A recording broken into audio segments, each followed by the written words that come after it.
Hello, guys and gals. Me, Mutahar. You probably heard today that Discord got hacked, and I'm here to set the misinformation straight. No, Discord has not been hacked.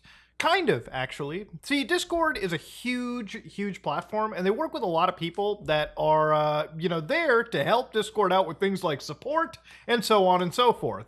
So actually, it was one of Discord's partners that ended up getting hacked. And because they got hacked, a few of you guys out there that probably sent in your ID with a support ticket actually got it leaked. So how did this actually happen, ladies and gentlemen? Well, about 2 weeks ago, Discord got hacked. And they sent out this email to, anybody that could have been affected yesterday. So this email says, "Hello, we're reaching out to you because of a recent security incident on September 20th involving your personal data."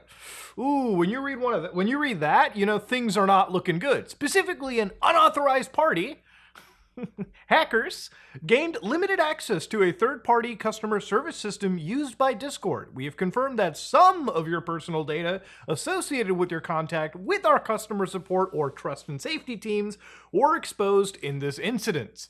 So who are those? What is that information? Well, your name, for instance, your Discord username, your email, other contact details, if you provided them. Limited payment information, and limited basically means your payment type, last four digits of your credit card, and the purchase history if associated with your account. So if you're somebody like me that, probably paid Discord Nitro, and you filled out a support ticket with their trust and safety teams, wait until you figure out why these support tickets had to get written, apparently. Yeah, the last four digits are out there, which isn't the end of the world, but you also don't want that out. Your IP addresses, which really don't matter much at the grand scheme of things, okay? Don't, just relax. Messages and attachments sent to our customer support or trust and safety agents. So provided you didn't send anything super personal, yeah, they've got access to that shit. What it didn't include, thank God, was full credit card numbers or CCV codes, which are the three little magic numbers on the back that let your credit card be used. Thank God that didn't get leaked. God bless. Your physical address. Okay, whew. Whew, we can breathe easy. Your messages or activity on Discord beyond what you discussed with customer support. So no, the group chat didn't get leaked because somebody had to talk to Discord's teams, or thankfully your Discord password or authentication data. None of these things would have made any sense for it to be hacked. If they were hacked through a third party, then honestly, I think Discord should probably be fucking panned. We should all just switch over to TeamSpeak or anything else if any of those 4 bullet points got leaked because of this hack. So obviously, look, this is a pretty serious situation. And the reason why it's so serious is because a lot of this had to do with age verification. So for anybody that doesn't know, a lot of the internet now needs you to, I guess, age verify yourself. Everyone needs to know if you're over the age of 18 so you can access certain things on Discord, certain social media services. Because yes, we live in a world now where the government needs to baby every fucking thing we do on the internet because parents are just so fucking brain dead that they can't do this job themselves, okay? That's just the world we're in, okay? If I sound pissed saying that, well, you haven't heard the half of it. But anyways, the thing about it is obviously what was hacked is apparently their Zendesk. Now, from what I understand, Zendesk is sort of the customer support tool that they use in order to detail out tickets, take care of tickets. In fact, it's used pretty much by a big bunch of organizations. Places like Shopify, places like Uber, places like Siemens, places like Tesco, for instance. There's a lot of places in here, and of course it makes it super easy for you to have conversations, makes it super easy for being efficient, thankfully with all these AI tools that I'm pretty sure Zendesk has to make use of because they paid up the ass for them. And then of course you've also got the ability to close those tickets as quick as you can. In this case, they actually say it on their website. The unauthorized party also gained access to a small number of government ID images, example, your driver's licenses or your passports. Not small documents, by the way, okay? Because yes, driver's licenses do contain addresses in some case, as do fucking passports. Fuck me. Actually, I don't know if the Canadian passport does it, but I know my driver's license does. From users who had to appeal an age determination. If your ID may have been accessed, that will be specified in the email you receive. So let's say you filled, let's say that Discord decided to, their fucking AI was acting up and they're like, hold on, wait a minute. We think you're a little kid. We think you're a minor. You're going to have to give us an ID, right? And again, obviously, Discord is like legally required to do this. I'm pretty sure no organization wants to go through the liability, which we'll get to. But yeah, they're supposed to ask you for your ID, right? So you give them your ID because, otherwise you can't access your Discord account and talk with your friends or join your fucking, groups or whatever. So you're like, okay, let me go to the trust and safety team.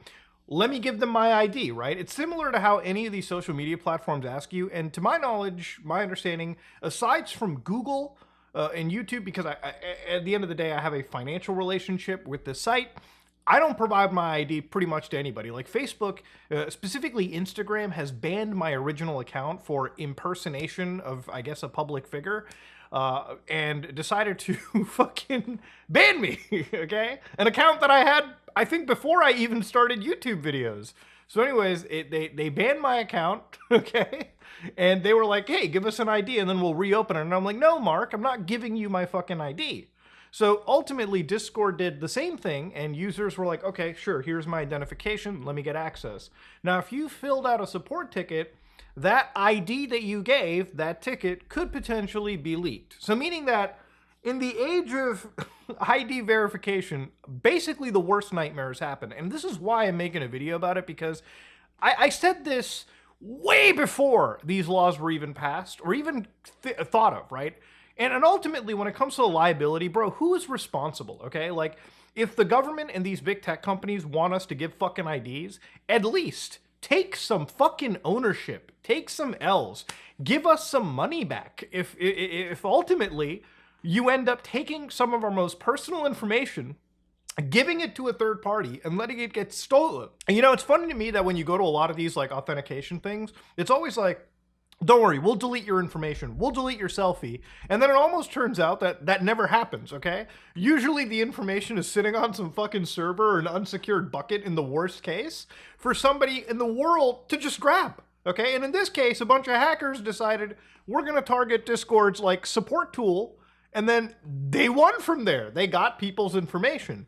Now, I've seen people downplay this by saying, it's not a big deal, Muda. It's only a small amount of people. Bro, in my opinion, even one person having their personally identifiable information leaked like this is enough, okay? But there's way more people than just one getting hacked through this, okay? Obviously, it's not the entire website. If it was, holy shit, we would have a much different video here. But this is still really bad. Now, obviously, not every single person in the Discord age verification was absolutely compromised. It was, from my understanding, people that were involved with the actual like support system, right? So if they went through a specific channel. Now, obviously, if you're somebody who's been affected like this, Discord should have sent you an email with that specific mention. And if they did, probably, I don't honestly at this point, like, aside from going to your credit monitoring service and like making sure that things are kind of locked down or monitored, there's really not much more you can do. Look, ultimately, the end of this, the goal for some of these people is identity theft. And I remember when I was growing up as a kid, I heard the words identity theft. It was one of the biggest crimes ever, right? Somebody could have their identity stolen, and God knows what people could do with it, and they would only find out about the shit down the road when things were pretty much done and dusted. So if you are somebody that has your shit leaked, go to a credit monitoring service, make sure things are locked down, keep an eye on that for a little bit, because if somebody really wants to use your identity for nefarious reasons, really, I would say do the fucking best you can to combat that shit. That's pretty much it. So look, ultimately, yes, Discord did get hacked. And you might be wondering, okay, well, how the fuck does Discord's support partner even get hacked, Muda? What could happen in this situation? Now, ultimately, look, at the end of the day, there's been a lot of hoopla about Discord and possibly getting hacked. Like, there was one group called, like, spy.pet, which was a data harvesting site that scraped apparently like 1 billion something messages from hundreds of users. And it really came out to the fact that apparently it was just public-facing servers. So really, the news that kind of surrounds a lot of hacks sometimes gets lost in misinformation sauce, okay? This is a lot different than public servers having like text messages scraped. But when the public messages get scraped, I think it's really up to Discord to realize, like, bro, you're one of the largest communication platforms in the fucking world. Probably the largest we've ever seen by a country mile. And you know, when these guys end up taking our shit so when they don't put any serious thought into protecting people, what recourse do we have? You know, in a few days, Discord CEO is about to go in front of fucking the US government for talking about extremism on their platform. But honestly, I really do think that at some point we have to have a conversation. Bro, if the world wants us to use ID verification, then these companies and also the government needs to be fucking held liable financially and legally whenever this kind of shit happens. Because honestly, 2025, dude, for the last few years even, the amount of insane cyber attacks that have been happening is just insane. And the amount of people that have been getting compromised is just, you know, it makes you wonder, like, is there ever any effort put in to just protecting you guys, even slightly, on these sites? You know, again, one of the only assumptions that somebody could kind of have about this is like, how does Zendesk get hacked? And honestly, it could be multiple ways. Like, you know, it could be a phishing email, something similar to this. Like, this is a joke email, obviously. I mean, it's a phishing attempt, but you can see that obviously all caps, somebody's Jeff Bezos, CEO of Amazon. It's on this note that I'm informing the world of my intention to give out my fortune of 124 billion of my wealth. You know, if you're somebody that believes this, there's a whole lot of Nigerian princes you can fucking meet out on the internet, okay? Goddamn. But look, at the end, it's getting to a point where hacking a lot of these organizations is starting to become easier. For instance, one of the things that I was reading on a few days ago was apparently this AI-powered spam GPT that apparently creates some of the most insane phishing attacks against organizations or the individual person, right? And it's this cybercrime toolkit that surfaces on the dark web, offering phishing as a service. The platform allows attackers to run professional grade campaigns with minimal technical expertise for a reported price of $5,000. Now, obviously, I'm somebody that has browsed the dark web, so I decided to go to the dark web. And I did, in fact, find the exact places, the exact sites, the exact threads selling these services, right? This AI sender email, this phishing spam GPT. But the thing is, ultimately, at the end, it's just a bunch of individuals using commonly available AI toolkits in order to launch attacks, right?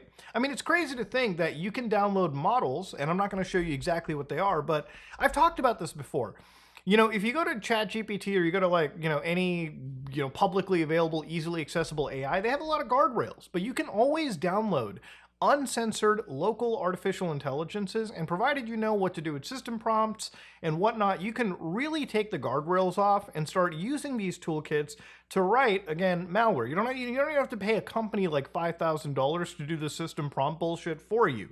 This is stuff that, you know, unfortunately, anybody that has no understanding of any computer malware can ask AI now to write themselves decently competent, not perfect, ransomware, and then learn how to package that ransomware into an easily accessible format like a PDF file, and then send that through an email.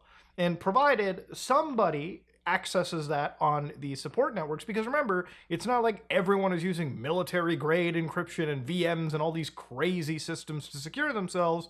Everyone is capable of getting hacked, okay? There's a good chance that even the smartest people can sometimes be susceptible to what appears to be a pretty easy hack.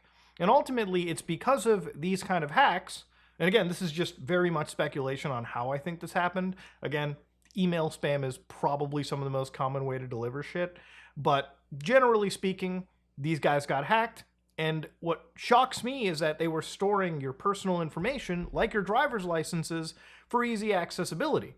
And I think at the end of the day, that's fucking lawsuit worthy, okay? Especially against Discord, okay? Discord should have been making sure that whoever their third party was getting rid of your personal fucking information after they verified.